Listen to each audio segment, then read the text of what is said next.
Oi pessoal, bem-vindo ao nosso canal Jogos React, eu sou Igor, eu sou Ítalo, e hoje vamos reagir ao vídeo novo de Sendinho, que é o pior filme de viagem no tempo que eu já vi. Que é o nome do filme é o quê? A Corte no Tempo. Aqui não tá no filme na frente.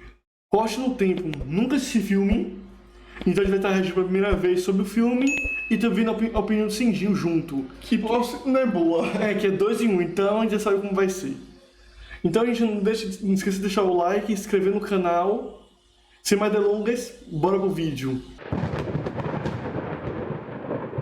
Corte no Tempo. Acho que esse é o pior filme de viagem no tempo que eu já vi. E eu sei que é muito difícil de escrever sobre esse tema, é muito complexo, é cheio de paradoxo, mas aqui eles nem tentaram. E olha que mesmo se você tirar toda a parte da viagem do tempo, ainda assim é um filme ruim. Se você tem algo que já não tá legal, não tenta complicar mais ainda. É tipo o casal que tá infeliz e decide colocar uma criança no mundo pra ver se melhora. E aliás, ironicamente, isso também acontece no filme. Então vamos analisar esse filme agora. Tudo começou em 18 de abril de 2003, numa festinha clandestina à noite num celeiro. E já começa que celeiro é um péssimo lugar pra você dar uma festa. A fiação deve ser uma bosta, a acústica deve ser horrorosa, o cheiro deve ser perturbador e deve ser quente pra caralho. Ou seja, uma balada média em São Paulo que custa R$70 pra você entrar. E o curioso é que essa festa está acontecendo um dia depois do assassinato de uma garota chamada Amy. E 2 dias depois do assassinato de mais 2 pessoas, o Brian e a Val. É uma ótima hora pra comemoração. Nossa, e o mais legal meu ainda Deus. é que as pessoas que estão nessa festa eram amigas das pessoas que morreram. Acho que nem a morte de Hitler teve balada pra comemorar. Eu nunca vi gente tão desrespeitosa assim. Enfim, Summer é uma garota que era muito próxima dessas pessoas que morreram, principalmente da Amy. E ela decidiu também ir pra essa festa porque ela não tava conseguindo dormir à noite. Mas nota que o assassino ainda tá solta. E ela decidiu simplesmente sair de casa sozinha à noite pra ir numa festa no meio do nada com um assassino de adolescente à solta. Nunca devemos culpar a vítima, mas vai ser 100% culpa dela se ela morrer, tá? Chegando lá, ela encontra um garoto chamado Quinn, que é apaixonado por ela. E ele tenta entregar uma cartinha de amor pra ela, só que ele não consegue porque ele é interrompido pelo Ethan, o ex-namorado da Summer. Mas eu sei lá quem é que leva a porra de uma carta pra uma festa. Ainda mais que ele nem sabia que a Summer realmente iria pra festa. O maluco é um entregador da Shopee que 9 da noite estão querendo que eu atenda a minha porta pra eles entregarem um porta-tempero que foi R$20 e eu nem lembro mais de ter comprado isso. Bom, a festa não dura muito tempo porque logo a polícia chega pra acabar com a diversão. Só que enquanto todos vão embora, a Summer é atacada pelo serial killer, que tá usando essa máscara de Justin Bieber. E infelizmente ela também é assassinada, mas meio que ela mereceu também, né? 20 anos se passam e a irmã mais nova da Summer, a Lucy, apesar de nunca ter conhecido a irmã mais velha, ainda vive na sombra dela. Porque os pais nunca superaram a morte da Summer, é só disso que eles falam. A Lucy então leva uma vida de merda, porque além dos pais dela nunca terem dado bola pra ela, eu acho que o único amigo dela é o professor de biologia! Na verdade, não sei se ele é de biologia, ele é tipo professor de ciências, química, física e biologia, mas ainda assim é biologia, ele tem uma tartaruga. Cara, pode conferir, todo mundo que tem uma tartaruga gosta de biologia. Bom, mas daí a Lucy entra no quarto da Summer, que ficou preservado do jeito que era. Preservado acho que é até demais, porque tá mais preservado que o meu quarto que tem gente morando nele. Só que o quarto da Summer não tem uma unidade de poeira, os pôsteres e as fotos estão novinhas. Não amarelaram, não desbotaram nem nada. Aí por algum motivo, os pais da Summer acharam de bom tom deixar no quarto dela um recorte de uma reportagem sobre a morte dela, caso alguém tenha esquecido como ela morreu. Andando pelo quarto, a Lucy nota que tem um piso de taco solto. Ela tira esse piso e descobre várias cartas escondidas debaixo dele, porque as casas nos Estados Unidos têm esse espaço embaixo do piso, que eles chamam de crawl space. Aprendi isso no Breaking Bad, é lá que você esconde dinheiro das drogas. Só que assim, como caralhos os pais dela nunca perceberam esse piso solto? Porque pela limpeza do lugar, eles devem limpar ali uma vez por semana, pelo menos. Eles teriam percebido o piso solto. Aliás, a própria polícia devia ter percebido isso quando foram investigar a morte dela, né? Bom, mas uma das cartas que ela encontra é de uma pessoa que assinou apenas como E é uma carta com um puta tom de ameaça. Ela fala tipo, agora estou livre, mas você nunca vai estar livre e você vai se arrepender disso pro resto da sua vida. É uma grande pista sobre quem pode ter matado ela, que aliás não descobriram até hoje. Mas a Lucy, por algum motivo, decide não mostrar essa carta pros pais dela. Inclusive tem mais cartas lá embaixo e ela nem olha. Depois disso ela vai almoçar no Olive Garden com os pais dela. E é engraçado que aqui no Brasil o Olive Garden é tipo o Outback da macarronada. Sabe aqueles restaurantes de shopping meio caro? Só que lá nos Estados Unidos o Olive Garden parece uma lanchonete que vende pastel e açaí. E agora eu tô me sentindo muito enganado, porque esse ano eu fui pro Olive Garden e eu paguei mais de R$100 no macarrão. Enfim, Nossa, lá a Lucy caro. conta pros pais dela que ela foi aceita num estágio na NASA. Só que ela teria que se mudar pra Washington por um tempo pra fazer esse estágio. Só que os pais não gostam. Inclusive, o pai dela oferece um estágio no lugar onde ele trabalha, na Sonar. Porque afinal de contas, eles morrem de medo de acontecer alguma coisa com a Lucy também, né? É muito mais seguro ela ficar ali mesmo, na mesma cidade onde a irmã dela foi brutalmente assassinada, Exatamente. junto com mais 3 outros jovens. E o Não faz crime sentido. nunca foi resolvido. É com Exatamente. certeza muito mais seguro ali. Depois disso, eles passam no celeiro onde a Summer foi brutalmente assassinada porque fizeram um memorial pra ela lá. E é muito esquisito, porque aquele é o dia do aniversário da morte da Summer e ao invés deles irem no cemitério onde ela tá enterrada, os pais foram visitar o memorial no lugar onde ela morreu. Enfim, a Lucy vê uma luz vindo de dentro de um dos celeiros e decide ir até lá ver o que tá acontecendo. E ela acaba encontrando uma máquina do tempo, da Sonar, simplesmente largada ali. Ela ativa o aparelho sem querer e é enviada pro passado, pro dia 16 de abril de 2003, 2 dias antes do assassinato da Summer. Ela imediatamente vai pra escola dela procurar o professor de biologia, mas no caminho ela acaba encontrando a Summer, Vivinha da Silva. E ela descobre que a Summer terminou um relacionamento de 2 anos com o Ethan simplesmente do nada. E como eu disse, eles nunca descobriram quem matou a Summer, mas o Ethan era um dos principais suspeitos. A Lucy pergunta pro professor de biologia o que ele acha sobre viagem no tempo e ele diz pra ela conversar com o Quinn, que é um gênio da física.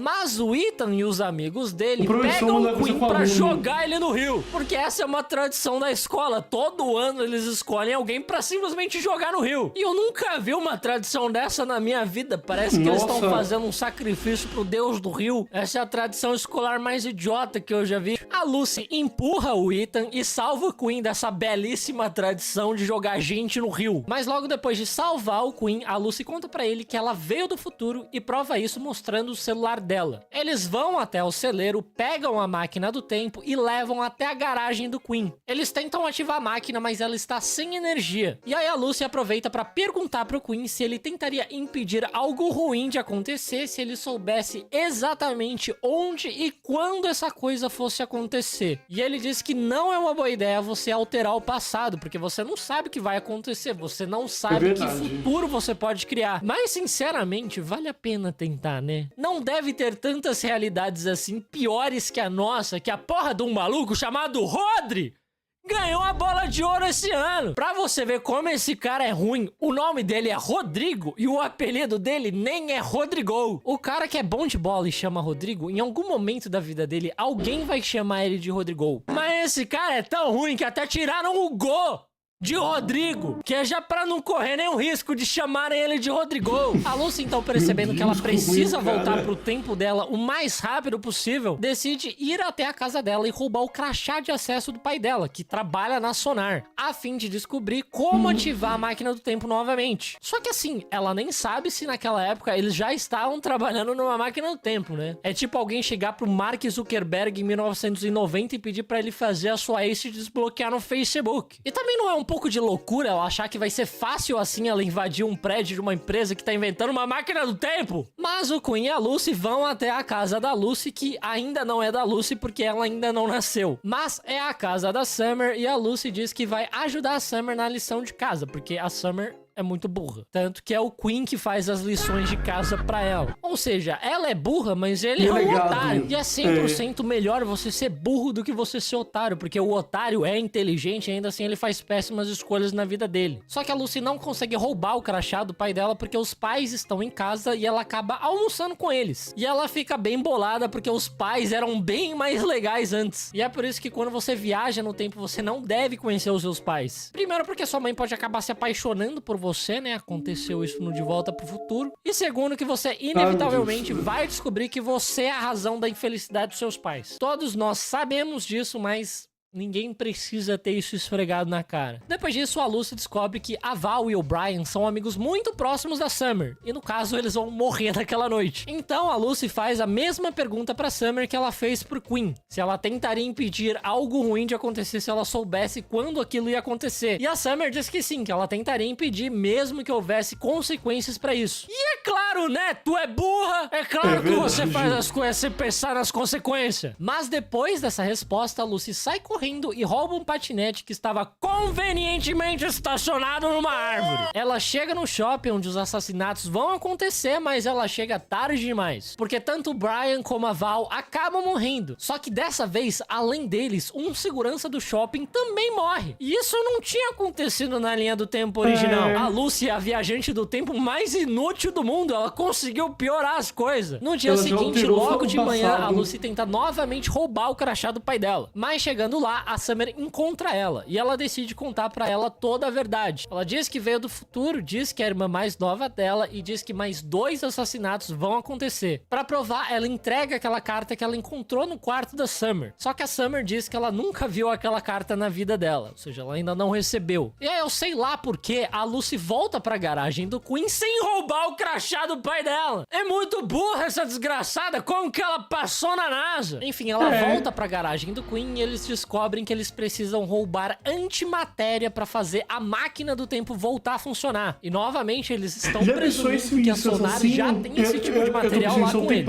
E nessa hora a Summer aparece por ali porque ela acabou de receber no armário dela uma carta igualzinha àquela que a Lucy mostrou pra ela. E agora ela acredita mesmo que a Lucy veio do futuro. E é engraçado que a carta não é uma prova concreta, porque não é impossível falsificar uma carta. Dá pra você copiar a letra de alguém usando papel carbono. Cara, quem nunca usou papel carbono pra falsificar a assinatura dos pais pra você poder fazer uma tatuagem da Katsuki e do Botafogo? A Summer diz que quer impedir os próximos assassinatos, principalmente depois de saber que a próxima vítima é a Amy. E ela pede ajuda pro Quinn, que é convencido na hora porque ele faz tudo que ela pede. E ele mesmo tava dizendo que não pode alterar o passado. Eles vão até o Museu da Marinha, que é o local onde a Amy trabalha, onde ela vai ser assassinada. E eu sei lá porque eles colocam a galera da limpeza pra limpar as coisas de noite. Não é mais fácil limpar de manhã antes do museu abrir? Mas enfim, dessa vez eles conseguem chegar a tempo e impedir da Amy de ser assassinada. Daí a Lucy percebe que a Summer e a Amy se gostam. E foi a Amy que escreveu aquela carta em tom de ameaça. E eu não sei como se gostam ainda depois de ter recebido uma carta naquele tom, né? E aí quando a Lucy vai contar pra Summer que a Summer é a próxima vítima do serial killer, ela percebe algo que ela já deveria ter percebido antes. Que os pais dela só decidiram ter outro filho depois que a Summer morreu. E ela até pergunta pra eles pra confirmar. Ela pergunta se eles pretendem ter um segundo filho. E eles dizem que não. Ou seja, a Lucy é um tapa-buraco. Ela é a criança de tentar consertar uma relação. Então, se ela impedir que a Summer seja assassinada, os pais nunca vão ter um segundo filho e ela nunca vai ter existido. Ela explica isso pro Quinn, mas ele fica muito chateado, dizendo que ele não pode deixar a Summer simplesmente morrer. E você vai impedir isso como? Com seus 1,50 m? Você quase foi jogado no rio. A Lucy vai até a Summer e explica essa situação delicada em que basicamente as duas vão ter que decidir quem vai viver e quem vai morrer. Mas eu não sei por que ela tá tão preocupada assim quando a sua...